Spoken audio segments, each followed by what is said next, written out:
Okay, mga parot. Ngayon, reviewin naman natin yung tada! Bagong Happy Meal ni McDo. Ito yung Uno anime nila. Okay? So, ngayon, ang na-feature na anime nila ay Spy Family sa My Hero Academia. Pero sa ngayon, itong tatlo lang yung kinolekta namin.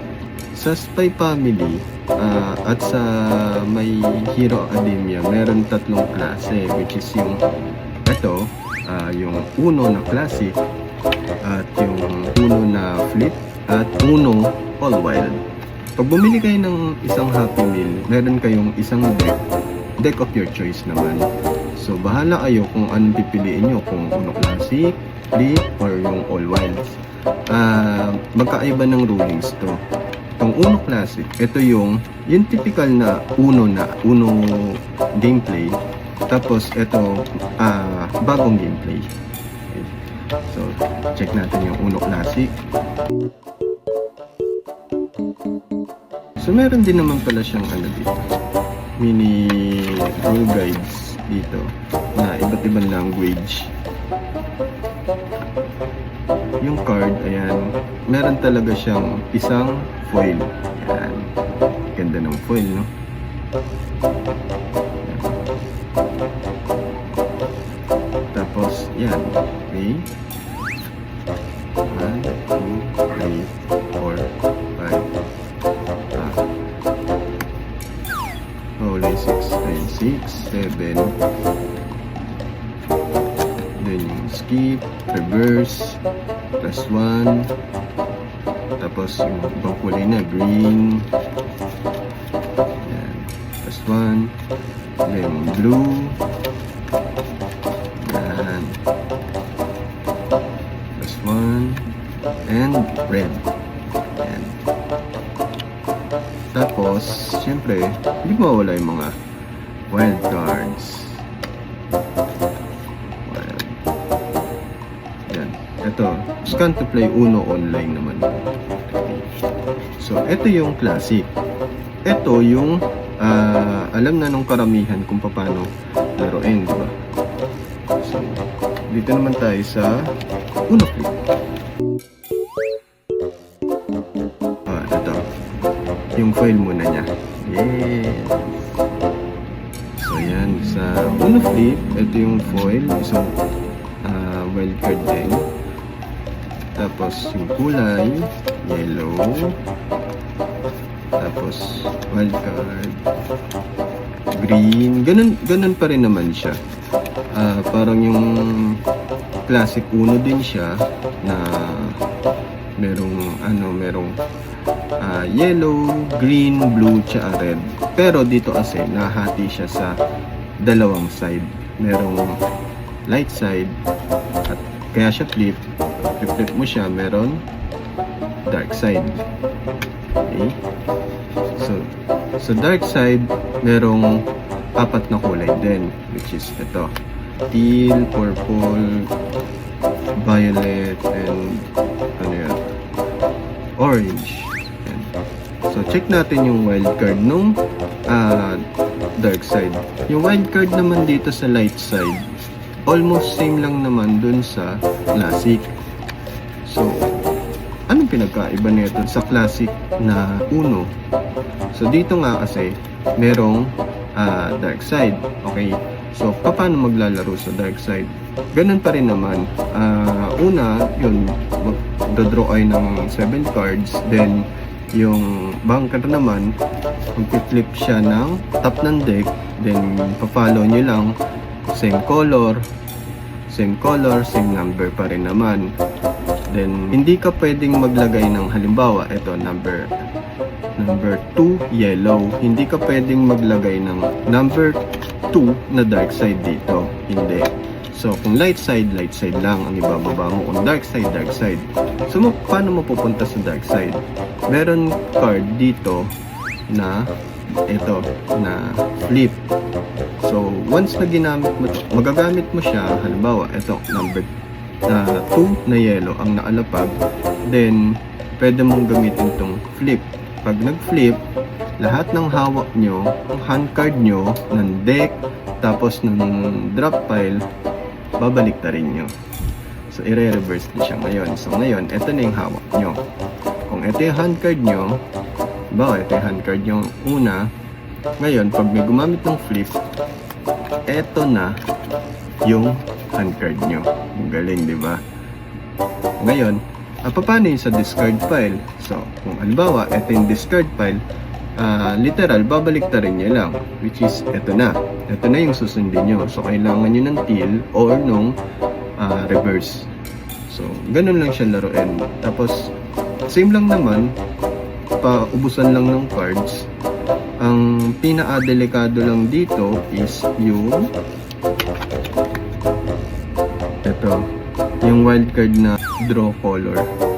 So, halimbawa, pag ginamit mo to, mamimili ka ng kulay, tapos yung player na kasunod mo pala, magdadraw ng card sa deck hanggang makakuha siya nung kulay na pinili mo. So, halimbawa, ginamit mo to. Sabi mo, ang kulay na kailangan niya madraw ay orange. So, draw siya ng draw dun sa deck hanggang makakuha siya ng orange. Okay? So, ganun pa rin naman yung rulings nito. Parang ordinaryong wild card. So, pwede kang i-challenge ng kalaban mo kapag ginamit mo to. So, halimbawa, ginamit mo to. Kasi, pwede mo tong gamitin any color naman eh. Parang ordinaryong wild card lang din naman siya. Kapag ginamit mo, pwede kang i-challenge nung kalaban mo. Hindi, meron kang kulay na nandyan.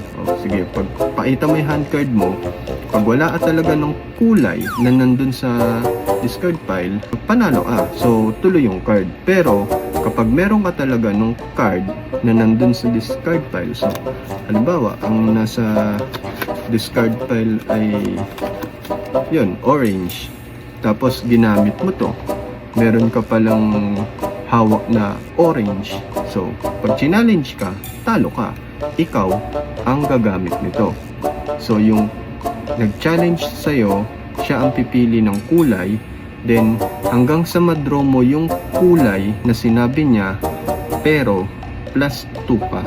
So, halimbawa, sinabi niya, draw cards until you draw orange. So, bunot ka, bunot, hanggang sa naabunot ka na ng orange. After mo maabunot ng orange, plus 2 ka. Magdadraw ka pa ng another 2. Yun. So, ganun din naman sa ibang wildcard, diba? Okay? So, yan lang naman yung medyo bago dito. So, yung flip. Eto pa pala. Eto. Yung skip lahat. So, after mo gamitin to, ikaw ulit yung titira. Okay? Yan. Yan yung sa dark side. Okay, kung nakikita nyo ba? Yan, ito yung flip para pag ginamit to, babalik naman kayo sa light side. Okay? So, ganun lang, babalik ta rin nyo, literal, yung discard pile din yung deck. So, yun yung, ang objective naman din ng flip is, ganun din naman, kung sino yung maunang makaubos ng cards. So, ganun pa rin, huwag nyo kakalimutan na kapag isa na lang ang hawak ng card, pagkatira nyo ng card ninyo, huwag kakalimutan sumigaw ng uno. Kung hindi, kapag na-challenge ka, bunot ka dalawa.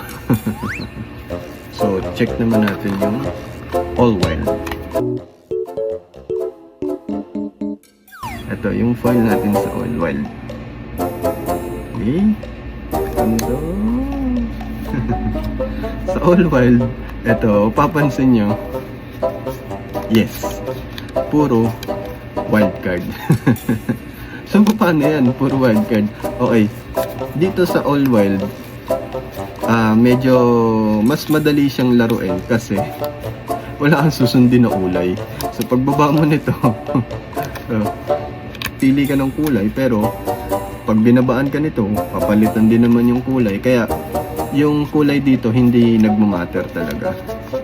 So, ang objective nito, ganun din naman, paunahan na makaubos ng card. At ganun din naman ang starting nito, 7 cards.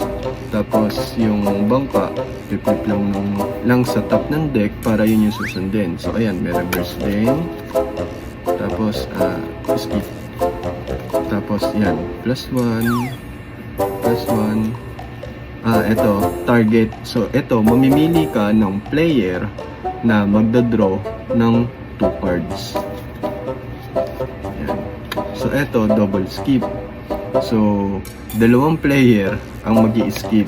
So, kung ito, yung kasunod mo lang, ito, yung kasunod mo, pati yung kasunod niya ang mag-i-skip. Pero, paano kung dalawa na lang kayo? 2 times siya mag-i-skip. Okay? So, ito ang makulit dito. Magpapalit kayo ng hand card. So, mamimili ka ng player, tapos magpapalit kayo ng hand card. So, best to gamitin kapag yung marami ka ng cards, tapos nakakita ka ng player na halimbawa 2 or isa na lang yung cards, yung feeling niya mananalo na siya. Gamitin mo to. Bad trip yun sigurado. Huwag ka lang maunahan na magsabi ng uno, di ba? Ayan, dalawa lang siya. Kulit. So, yun. Ito yung bagong Happy Meal ni Mokdo. Again, hindi ito sponsored Natuwa lang talaga kami sa card. So, ito yung mga foils niya. Tadaan! Ito yung sa classic. Ito yung sa flip. Ito yung sa all wild. Okay? So, yun. Yung promo period nito, nag-start siya kahapon, March 6 hanggang March 23 yata ito. Kung hindi ako nagkaamali. So, ayun. Sulitin nyo na. Yung quality ng card, guys, maganda. Parang Uno. Pero, hindi ako updated sa Uno ngayon na cards. Pero, parang maliit siya. Which is, para sa akin, okay naman. Para mas portable siya.